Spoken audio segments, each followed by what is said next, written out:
disparaisse, afin que tu paraisses. Fais de moi un vase d'honneur par lequel tu agis. Oh, esprit de sagesse, esprit de science et de piété. Bonjour à vous et bienvenue à cette autre série du Vendredi spirituel. Et aujourd'hui, nous allons essayer de répondre à la question de savoir pourquoi avoir un directeur spirituel. Pourquoi avoir un directeur spirituel? Vous pouvez l'appeler comme vous voulez. Certains l'appellent père spirituel, certains l'appellent mentor, certains l'appellent coach de vie. Vous pouvez lui donner le nom que vous voulez. Mais étymologiquement, chacun des termes que je viens d'employer a un sens différent. Le coach est différent du mentor étymologiquement. Et le père est différent du directeur étymologiquement. Mais dans notre contexte et dans notre série, je veux pouvoir donner le même sens à tout cela. Il s'agit de trouver un accompagnateur spirituel, ou un directeur spirituel, ou un père spirituel, ou un coach.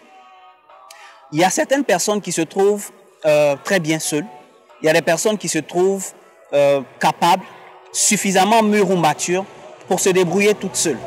Et elles pensent ou estiment qu'elles n'ont pas besoin de quelqu'un pour leur dire dans quelle direction elles doivent partir. Elles n'ont pas besoin de quelqu'un pour leur donner des conseils. Elles n'ont pas besoin de quelqu'un pour les rattraper lorsqu'elles sont en train de se tromper.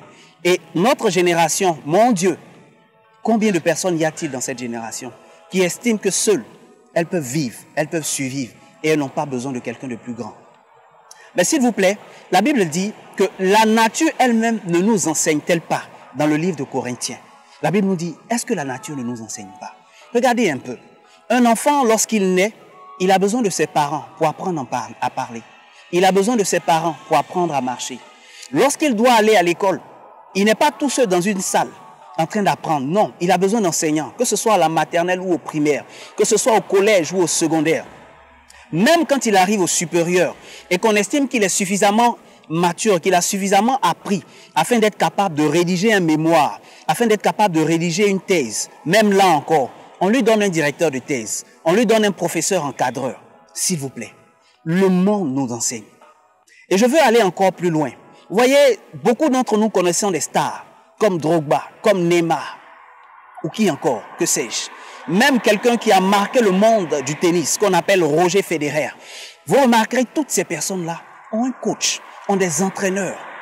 Des gens qui, des fois, ont plus de succès, ont plus d'impact, ont plus de popularité que les personnes qu'on appelle leur entraîneur ou leur coach.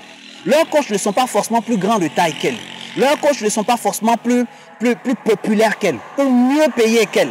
Mais ces personnes acceptent, choisissent et ont l'humilité d'avoir un père, d'avoir un mentor, d'avoir un coach de vie, d'avoir un directeur spirituel. Qui êtes-vous pour dire « je n'en veux pas » ?